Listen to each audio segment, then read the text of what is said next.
وهو مؤمن فلنحيينه حياة طيبة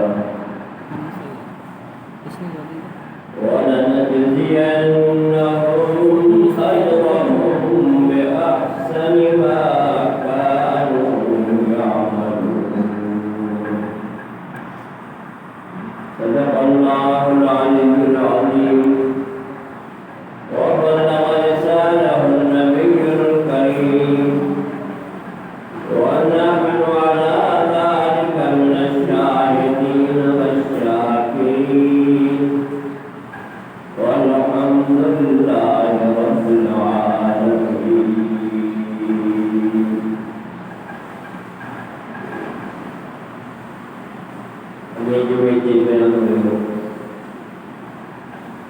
अमल साले मुक्ति करी हमें को आए अमल साले नहीं सुना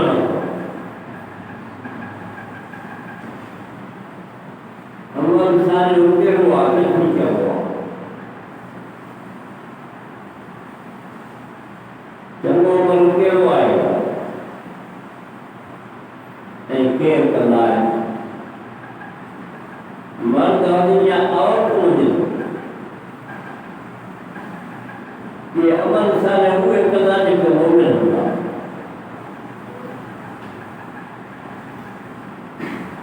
तो तरह तरह मोमिन थे दुनिया में जिंदगी सोनी दुनिया वही जब ये लाना हो तो नहीं अल्लाह ताला के जिया होगा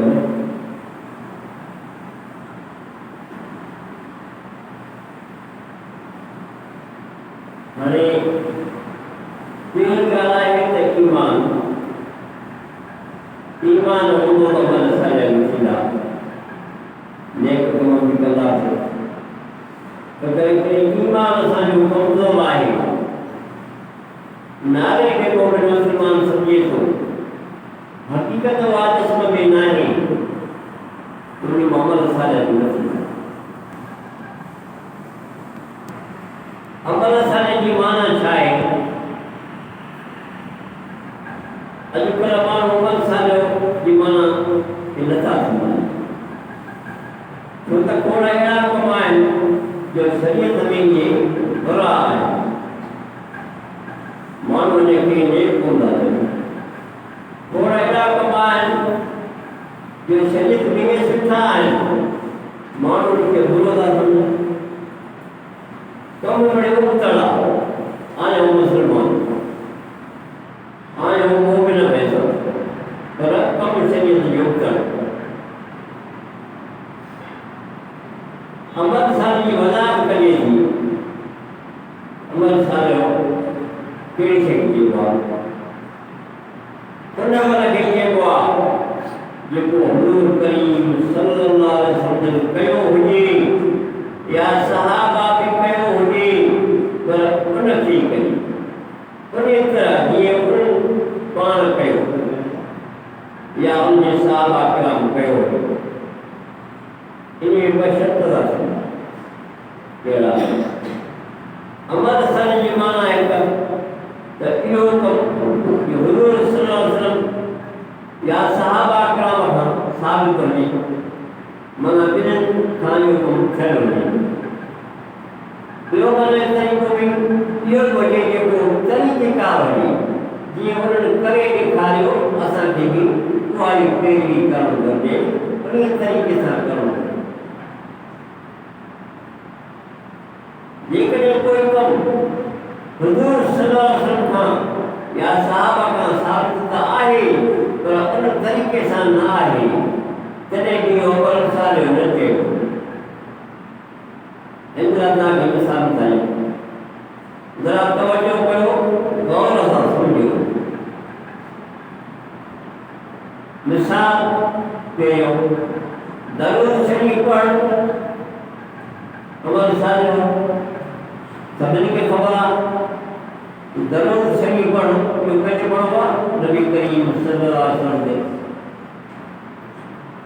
ऐसे काफी फजीलत जो हुजूर करीम सल्लल्लाहु अलैहि वसल्लम फरमाया था तो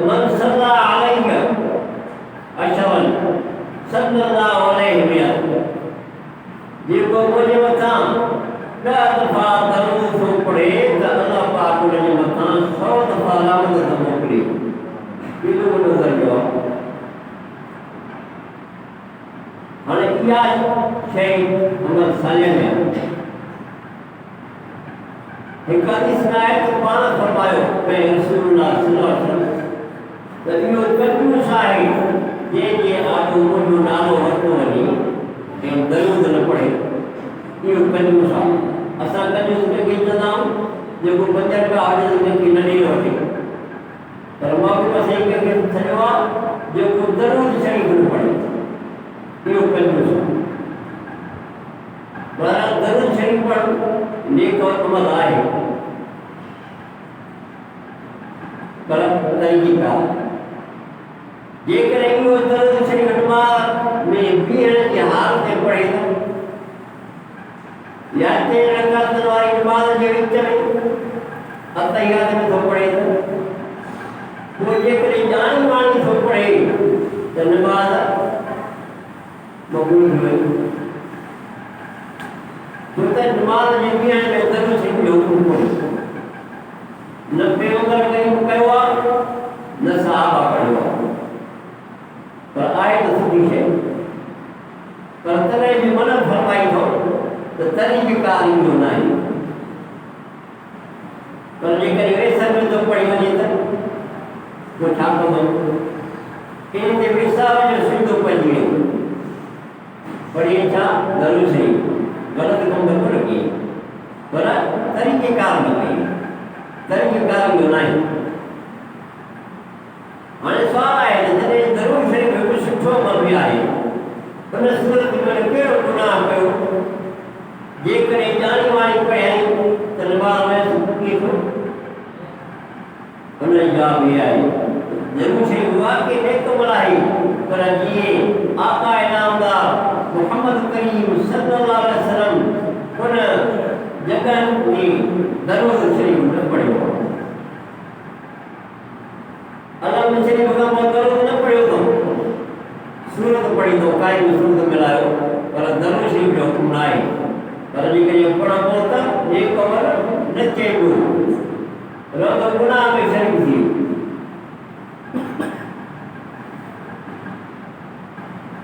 छो त इहा महबूब करीम सल्लल्लाहु अलैहि वसल्लम जी ताबेदारी न आहे, इहो मुजरिम थी वियो उतड़ कम में। ये ॿियो मिसाल तव्हां सम्झो, गौर में सम्झो, गौर सां सम्झो। कलमा तय्यब जा 5 जुज़ा आहिनि, क्या हिकु ला इलाहा इल्लल्लाह, ॿियो मुहम्मद रसूलुल्लाह सल्लल्लाहु अलैहि वसल्लम, ये 5 जुज़ा आहिनि। बांग जे आख़िर में हिकु जुज़ो चइबो आहे, जो आख़िर में ला इलाहा इल्लल्लाह हीअ चइबो आहे, मुहम्मद रसूलुल्लाह खे पढ़ियो आहे न तो ग़लति कमु आहे। आहे त महबूब जो नालो, आहे त सच, तो छो तरीक़ेकार न नबी साईं न कयो, न सहाबा इहो कमु कयो। पर जेकॾहिं कोई इश्क में पढ़ी वञे दावा रखे त महबूब जो आशिक़ आहियां, उनखे इश्क में इहा थी पाक में मिलाईंदो त मिलाइण उनखे ॾिबो छा चवंदो? हाणे असां जी ग़लति थी वई आहे, असां जी तरीक़ेकार इहो न आहे जे तूं पढ़ी पढ़ी त कलमो पढ़ी त महबूब जो नालो, गुनाह त कोन कई, पर उनखे तव्हां ॿियो थींदव छो त तरीक़ेकार न आहे। जेकॾहिं मिलाईंदो त उनखे गुनाहगार बि थींदो, गुनाहगार बि थींदो, छो त इहा शइ मिलाइणी। हुज़ूर करीम सल्लल्लाहु अलैहि वसल्लम जे ज़माने खां वठी अॼु ताईं कंहिं बि इहा शइ ॿियो जुमिलो न मिलायो आहे। हिकिड़ो जुमिलो पढ़ियो वेंदो आहे, ॿियो जुमिलो मिलायो न आहे। न वरी हुज़ूर करीम सल्लल्लाहु अलैहि वसल्लम जे सहाबा किराम या कंहिंजे बुज़ुर्ग कंहिं मिलायो आहे न, अॻिते न। त तरीक़ेकार न आहे। जेकॾहिं तरीक़ेकार न कबो त इहे सम्झो त महबूब जी ताबेदारी न मञी शइ। हाणे जे महबूब जी ताबेदारी न मञी शइ त मुजरिम बणियासीं। ॿियो मिसाल बिस्मिल्लाह शरीफ़ क़ुर शरीफ़ जे हर सूरत जे हुन में आहे, लिखियल तव्हां पढ़ी ॾिसो। भला हिकिड़ी सूरत में कोन्हे वो 11 सिपाही में उन सूरत में बिस्मिल्लाह से ही चलना है तुम्हें नवा सूरत में जॾहिं हज़रत अस्मा रज़ियल्लाहु अन्हा क़ुरान जी बयान इस्तार किया मौक़ो सैद क़ुरान पाक जी नाज़िल थींदो त मरी जी बयान कन ते आवाज़ पहुचाईंदो त उहा शइ पंहिंजे दिमाग़ में सुम्हाईंदा हुआ दिल में रखंदा हुआ जॾहिं वरी हज़रत उस्मान ईंदो हो उनखे चवंदा त हे लिखो अॼु हीअ आयत आई आहे अलाह पाक क़ुरान पाक कहिड़ो पियो सॼो हज़रत उस्मान लिखो ते दुनिया में कुंड कुंड में वो कुने क़ुरान जी पहुंचे तो हज़रत उस्मान जलाल के अर्ज़ रखो साईं ये हर सूरत जे मुंड में बिस्मिल्लाह है कि इन सूरत जे मुंड में सा बिस्मिल्लाह कर क्या सुनाई हज़रत उस्मान जलाल जवाब में फरमायो मां कीअं लिखाया जॾहिं त हुज़ूर करीम सल्लल्लाहु अलैहि वसल्लम इन सूरत जे मुंड में बिस्मिल्लाह न लिखाई जे न लिखाए मां कीअं लिखूं जेकॾहिं लिखे हा त छा थी पवे हा तरीक़ा थिए हा अवसर थी पवे हा मौक़ो वञे चवण जे ख़िलाफ़ कमु थी वञे हा पोइ जेकॾहिं करे हा त बिगड़ पड़िजी वेंदा मालूम थियो त हर शइ जेकी बि आहे उहा महबूब जे तरीक़ेकार करणी आहे इन ॻाल्हि मां मालूम थी चुको त नेक अमल खे बि जेकॾहिं हुज़ूर करीम सल्लल्लाहु अलैहि वसल्लम जे तरीक़े सां अदा न कबो त इहो अमल बुरो चइबो बुरो इनखे बुरे खे छा चइबो आहे इन कम खे शरीयत जे इस्लाम में बिदअत चइबो आहे बिदअत बिदअत उहो हिकिड़ो गुनाह मिसाल के दुआ करण अमल सारियो आहे नमाज़ पढ़ी दुआ कंदा कि मजबूरी में अदा याद कंदा दुआ पढ़ंदा इहो अमल छा आहे सारियो आहे जो हुज़ूर करीम सल्लल्लाहु अलैहि वसल्लम फरमाइनि था अत्वा मखुल इबादत या तिरमिज़ी हदीस आहे दुआ ज़रूर इबादत में मौज आहे मौज इंसान जे मौज जे करे न वञे त साबित हूंदो का ॻाल्हि करे सघंदो न पर मालूम थियो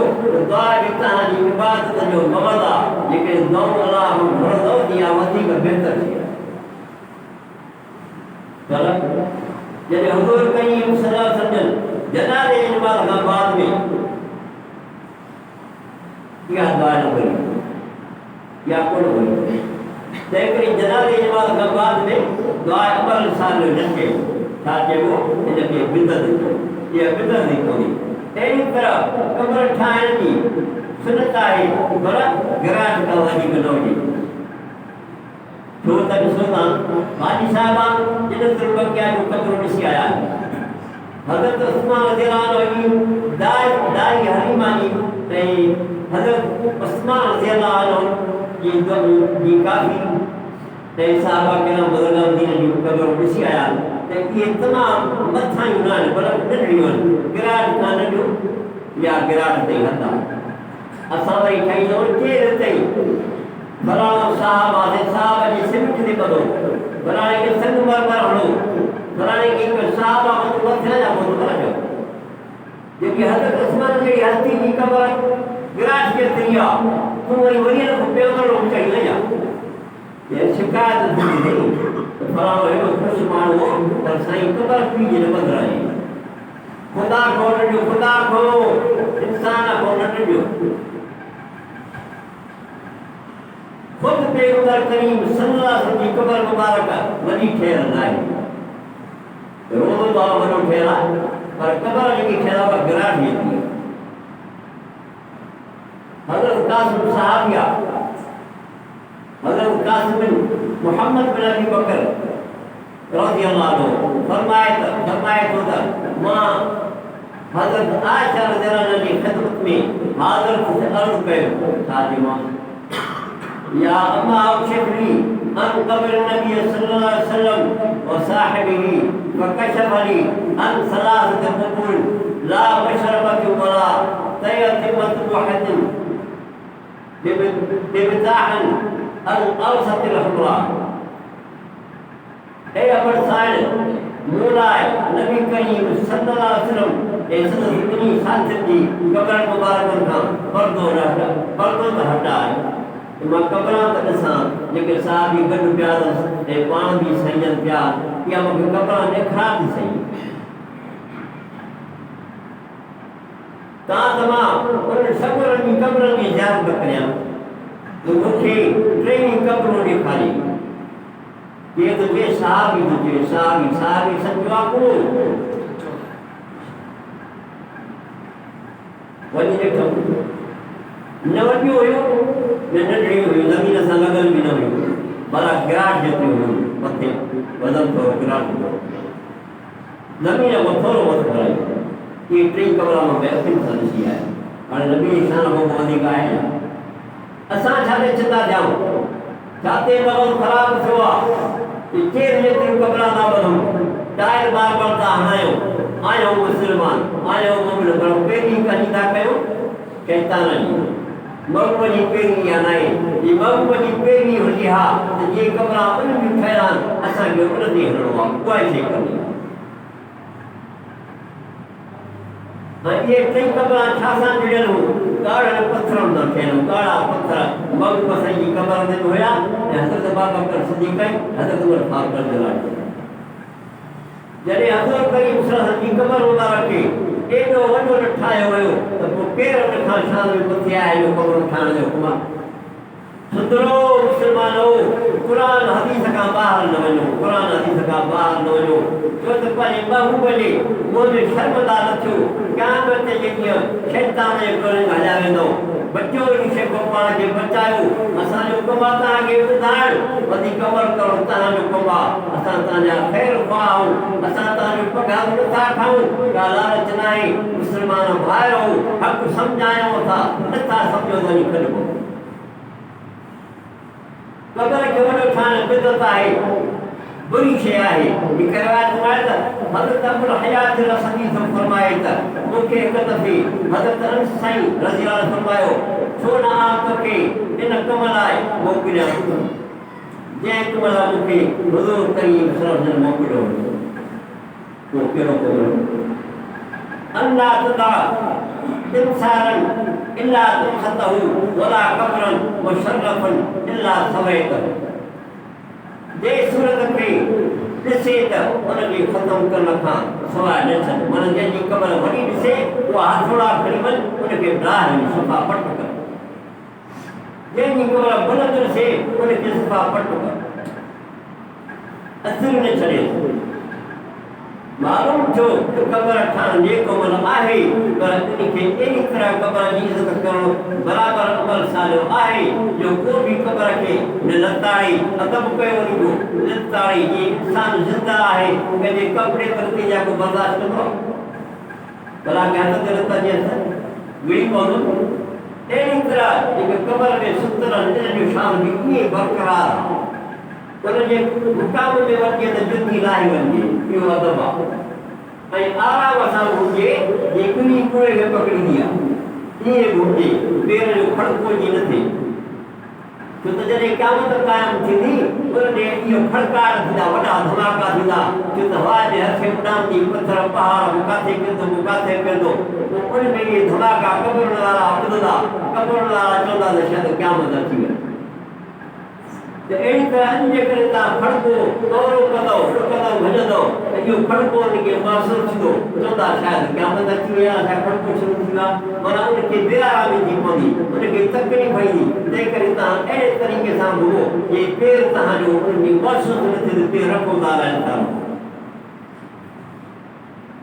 ऐं कब्र ते कॾहिं बि वञो ठाहिण जे लाइ उन ते चढ़ी न वेंदो आहे केतिरा माण्हू अखियूं ॾेढ मां ॾिसंदो आहियां वञी चढ़ी वेंदा इहो वॾो गुनाह हूंदो टे कॾहिं बि न ॾियोसि हदीस आहे ला तजलिसू अलल क़ुबूर न वियो कब्र जे मथां न वियो कब्र ते चढ़ी न वियो हिकु ॿी हदीस में आहे अल्लाह यजलिस अहदुकुम अला जबरतिन फतहरक सियाबहु फतखलस अला जर्दिही खैर लहू मिन अन यजलिस अला क़ब्रिही कब्र जे मथां चढ़ी वेहण खां इंसान लाइ इहा ॻाल्हि ॾाढी भली आहे जो कोई टांगे ते वेहे तांगे ते अणु पसंद कयो वो भलो थो पर के मुसलमान जी कबर ते चढ़ी न वेंदा कयो यो कांडो जे कपड़न के साड़ी उन असर खल ते पहुंचाए एही तरह ये तकलीफ भी ये थींदो ते करे सुठो आदमी जो के त्याग कयो अदब कयो बियदी साए राल नबी सल्लल्लाहु अलैहि वसल्लम मुत्तकिन ला कब्री फकाला वाति साहिब हादिल कब्र नबी करीम सल्लल्लाहु अलैहि वसल्लम मुखे ॾिठो जो कब्र खे टेकन में वेठो हो ये तुझे चाह फरमायो ते हिन कब्र वाले खे नहीं जाए चाहे में जे कब्र ते टेकन वेठो आ इनके इजाज़त हो जे कब्र वाले खे के फरमायो जो रसूलुल्लाह सल्लल्लाहु अलैहि वसल्लम यानी टेक करे में तकलीफ होने के जल्दी भविष्य चढ़ी में तकलीफ नहीं ना वो तो मधी कहीं मालूम था तरीके कार जो मामू में जो हुई यो असा जो सुको कोमा ए यो असा जो ने कोमा इन सब के अंदर मालूम की चुको तकबर नहीं न करनी आए पर कबर के चुमण सिद्धो कर कुपा अडण बड़ा विजण या बार ये सभी बिदत में इन्हें कमल की ममान जो कहीं करें नबी करीम सल्लल्लाहु अलैहि वसल्लम था फरमाई बुदो बुदो बुदो बुदो लान रसूलुल्लाह के फरमायो रसूलुल्लाह लान रसूलुल्लाह सल्लल्लाहु अलैहि वसल्लम ज़ायरातुल कबूर वल मुत्तखिदीन अलैहि मसाजिद वसर मिश्का चली हदीस नबी करीम सल्लल्लाहु अलैहि वसल्लम उन औरत के लानत कया है जेके औरत कब्र में ज़ियारत थी कर वे जो कब्र में ज़ियारत कर और भी मनो तो औरत के इजाजत कोनी और कब्र जरा थी वही सही ते उन शख्स ते भी जेके कब्र में सजदा था कर उनके चुने था जो खुदा चुने उन ते किया था बार इन ते कहना तो किया रसूलुल्लाह सल्लल्लाहु अलैहि वसल्लम हदीस मनो हक़ मनो बिया हदीस आए नहा रसूलुल्लाह सल्लल्लाहु अलैहि वसल्लम अय्यो जस्सतल कुबूर व अय्युबना अलैहि व अय्यक़ुद अलैहि मिस्का शरीफ हदीस आए नबी करीम सल्लल्लाहु अलैहि वसल्लम कब्र के सिमेटे या कच्च सा मजबूत न कयो असा अंतरयाशी इस्तेमाल कंदा न सुनी पड़े मनो कया नबी करीम सल्लल्लाहु अलैहि वसल्लम उन जे मथा अदा कर उन जे मथा वेहण खां मना फरमाई आहे वरी हदीसा अल्लाह वला तजल कबरी वसना याबुदो इस्तगफर अल्लाह अला कौम इत्तखदु कुबुरान बिआहि मसाजिद या मिस्का शरीफ हदीस है अल्लाह ताला नबी जी दुआ तो करे पंजला दुआ करे छा बजे है अल्लाह ताला मुजी कब्र के वतन बनाए जाए जनी मां ऊपी फकीर ने झुका कान पर बाबू में सही कब्र खुलण जात तो छा आशा मिलिया वो या दुआ कोई तो ए अल्लाह ताला मुजी कब्र के वतन बनाए जाए दुआ की पूजा करना थी अल्लाह ताला ने कौमती सख्त गुज़ार को आहे जे पनी नबी जी कब्र के सजदा दी नहीं बनावा के बनावा यहूदी नसारा पंहिंजे नबी जे कब्र ते सजदा कंदा हर शइ कंदा इहो अल्लाह ताला को नबी से दुआ हुई त माजी मथां जी ईअं न करे इन हदीस में मालूम थी चुको त इहा ॿारनि कुबा या का बि इमारत बणाइण सजदो करणु इहे सभु हराम आहिनि अहिड़ी तरह वड़ विझणु कब्र खे चुमी ॾियणु बि हराम आहे हज़रत पीरान पीर रहमतुल्लाह अलैहि फरमाए थो त इहो हुकुम यहूदनि जो अथव यहूदनि وإذا زار قبر لا يضع يده عليه ولا يقبله فإنه عادة اليهود वजद तारीख ने को किताब लिखा पीरान पीर रहमतुल्लाह अलैहि उन्हीं इल्म इस्तेमाल किया जे वक्त को कब्र की इजाजत करे तो कब्र के हाथ भी न लाए कब्र के हाथ भी न लाए नहीं कब्र के चुमी ले जो ते या यहूद की आदत है असा मुसलमान हो असा मोमिन हो असा के या छे नथी जुगाई कई तरह कब्र की इजाजत कर मुस्तफा सलाम खास करे बीमारी कब्र की इजाजत करण में वडो सवाब है हदीस में है मन ज़ार कब्र मोए औ अहदु मा फी कुल जुमअत गुफिर लहु व कतिब कब्र जेको जुमे जे ॾींहुं पंहिंजे पीउ माउ जी क़बर जी ज़ियारत थो करे या ॿिन्ही मां हिक जी क़बर ते ज़ियारत थो करे अलाह ताला उनजा गुनाह माफ़ थो फरमाए। एॾो दर्जो तंहिं उनजो नालो खणी नेकोकार में लिखे थो त हे ॾाढो फ़क़ीर माण्हू आहे, बुज़ुर्ग माण्हू आहे। पीउ माउ जी क़बर खां सवाइ ॿियनि मुस्लमान जी क़बर जी ज़ियारत करण जो हुकुम हदीस शरीफ़ में आहे। हुज़ूर करीम सल्लल्लाहु अलैहि वसल्लम फरमाइनि था त मां अॻे पहिरियों न कई साहबा खे त न वेंदा कयो क़बरुनि ते, वरी इजाज़त ॾिने फिर अचनि मां तव्हांखे वॾो आगे कई पर हाणे तव्हांखे इजाज़त आहे ज़ियारत करण खां तव्हांखे न रोकियो थो, पर हाणे तव्हांखे इजाज़त आहे त भल क़बर जी ज़ियारत कयो। इन हदीस मां मालूम थियो त क़बर जी ज़ियारत बि सुन्नत आहे त नबी करीम सल्लल्लाहु हुकुम कयो। जेको माण्हू से हुकुम कंदा आया पाण करे ॾेखारींदा हुनखे छा चइबो आहे? उनखे सुन्नत चइबो आहे। उहा जेकॾहिं न कंदासीं त गुनाहगार थींदा। पर औरतुनि लाइ न, इहो मर्दनि जे लाइ छो त औरतुनि लाइ हदीस में मनो आहे जीअं अॻ में अर्ज़ु कयोसीं हुज़ूर करीम सल्लल्लाहु अलैहि वसल्लम उन औरत ते लानत फरमाई आहे जेकी औरतूं क़बर जी ज़ियारत थियूं करणु वञनि। इहो त लानत आहे अलाह जी अलाह जे हुज़ूर जी लानत छो ईंदी आहे पतो कोन्हे। लानत तॾहिं ईंदी आहे जॾहिं इंसान खे गुस्सो ईंदो आहे, कंहिं बि ॻाल्हि ते जज़्बात में जोश में ईंदो आहे न, पोइ जोश वारो इस्तेमालु कंदा त फलाणा लानत थी चवंदा आहियूं न असां पाण मालूम थियो त इहो ईज़ा थो ॾे, ईज़ा खां पोइ लफ़्ज़ इस्तेमालु थो कजे। हाणे त मालूम थियो असांजी महबूब साईं खे इन शइ मां ईज़ा थो अचे त औरतूं क़बरनि ते वञनि, जंहिं ते अलाह जे रसूल छा मोकिलियनि? लानत मोकिलियनि, लानत। त मायूं क़बरनि ते न वञो, क़बर ते बासां न बासियो, महबूब जी मनो अथव, तंहिं करे तव्हांजे मथां लानत बि अथव। इन कॾहिं बि न वञो, महबूब जी ताबेदारी वञो, जंहिंजी उम्मत ॾियणी आहियो।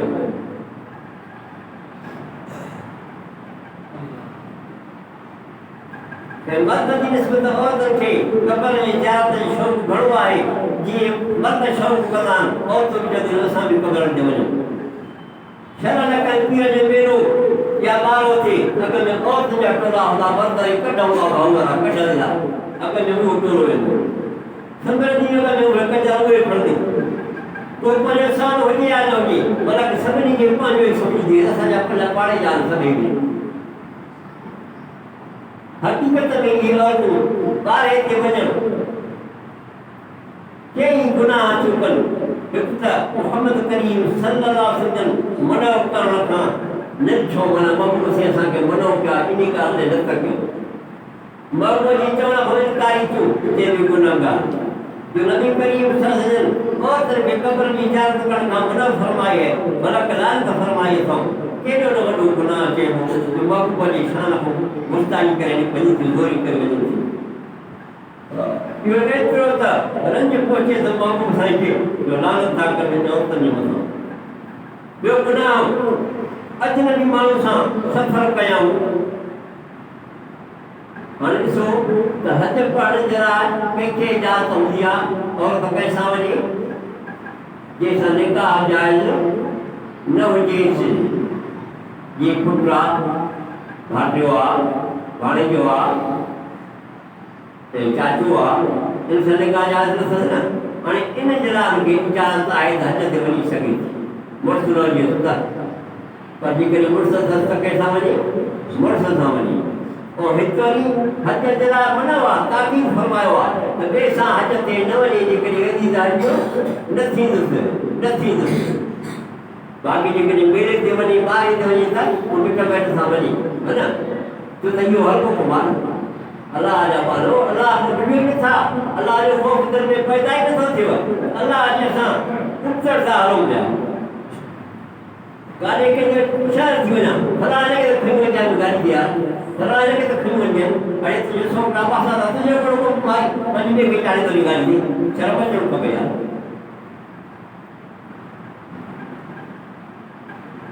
पाण करीम सल्लल्लाहु फरमाइनि था ला तुसाफिर इम्रअतन यौम व लैलतन इल्ला वमा मुहर्रमन। का बि औरत हिकु ॾींहुं हिकु राति जे पंध ते सफ़र लाइ न निकिरे मगर उनसां को अहिड़ो माइट साण हुजे जंहिंसां उन औरत जो निकाह हमेशह जे लाइ हराम हुजे, उन जे लाइ ॾींहुं राति में सफ़र करे सघे। ये पीउ आहे जंहिंजी असां तव्हांखे ॿुधायो अहिड़े समूह जेकॾहिं हज चढ़ी पाद लाइ औरत नथी वञी सघे त बग़ैर मुड़ुस जे या अहिड़े माण्हू जे जंहिंसां उनजो निकाह हराम हुजे त पोइ ॿारहे ते या मेले ते या क़बर जी इजाज़त लाइ या धार्मिक मर्दनि सां कीअं वञी सघंदी? उनजी इजाज़त किथां मिली? जेकॾहिं मुड़ुस में त मुड़ुस बि ॿियो हूंदो आहे, उन मुड़ुस खे बग़ैर न चइबो, छो त मक़बूल जी ताबेदारी जे ख़िलाफ़ आहे, अलाह जे ख़िलाफ़ आहे। जेकॾहिं अलाह ऐं अलाह रसूल जे ख़िलाफ़ आहे त पोइ गैर न चइबो, चओ त गैर ख़तमु आहे।